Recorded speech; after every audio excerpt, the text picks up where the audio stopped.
ناظرین، آج یہ بیان کیا جائے گا کہ اللہ تعالیٰ کا اوپر اور نیچے کا عذاب کون سا ہے۔ حضور نے ایک مرتبہ بہت ہی لمبی نماز پڑھی۔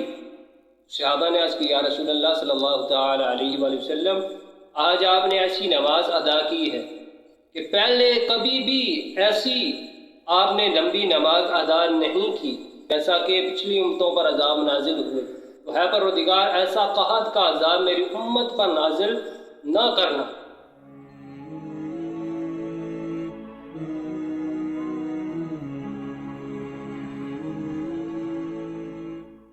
اعوذ باللہ من الشیطان الرجیم، بسم اللہ الرحمن الرحیم۔ قل هو القادر على ان يبعث عليكم عذابا من فوقكم او من تحت ارجلكم، صدق اللہ العظیم۔ اللہ تعالیٰ نے اس آیت مبارکہ کے اس حصے میں یہ ارشاد فرمایا، قل هو القادر على ان يبعث عليكم عذابا من فوقكم، محبوب فرما دیجئے کہ وہی اس بات پر قادر ہے کہ تمہارے اوپر سے عذاب بھیجے، اور من تحت ارجلکم، یا تمہارے پاؤں کے نیچے سے عذاب بھیجے۔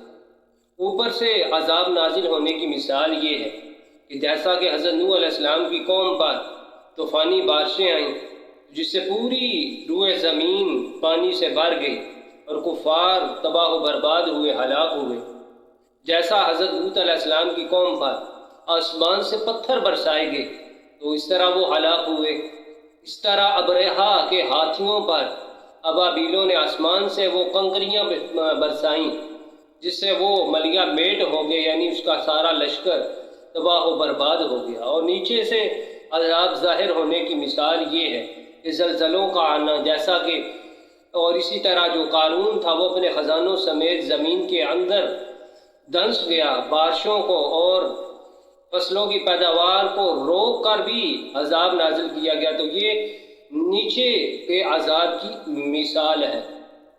سنن ترمذی شریف کی روایت ہے کہ نبی پاک صلی اللہ تعالی علیہ وآلہ وسلم نے حضرت خباب بن عرط رضی اللہ تعالی فرماتے ہیں کہ حضور نے ایک مرتبہ بہت ہی لمبی نماز پڑھی۔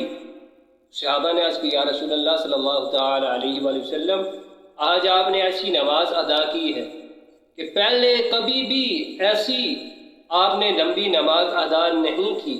حضور نے فرمایا کہ یہ اللہ تعالیٰ کی رغبت اور اس کے خوف کی نماز تھی۔ حضور نے فرمایا، میں نے اللہ تعالیٰ سے 3 چیزیں مانگی، 3 چیزوں کا سوال کیا، 2 مجھے عطا کر دی گئیں اور 1 سے منع کر دیا گیا۔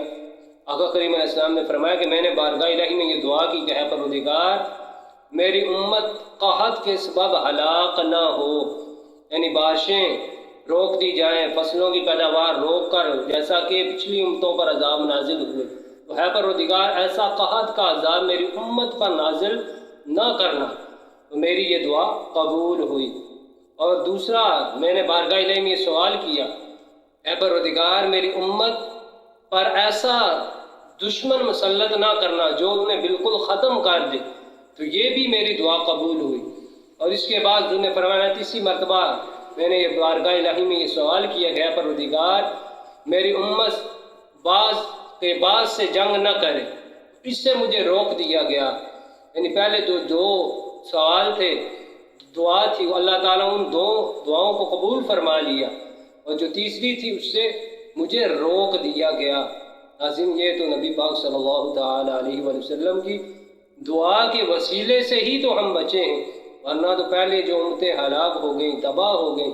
تو یہ حضور اللہ صلی اللہ علیہ وسلم کا کرم ہے اس امت پر۔ حضور اللہ صلی اللہ علیہ وسلم نے اپنی امت کے لیے یہ بے شمار دعائیں کی، تو اللہ تعالی ہمیں بھی صحیح راستوں میں حضور کی پیروی میں ہی زندگی بسر کرنے کی توفیق عطا فرمائے، اطیعوا اللہ واطیعوا الرسول پر عمل پیرا ہونے کی توفیق عطا فرمائے۔ وآخر دعوانا ان الحمد للہ رب العالمین۔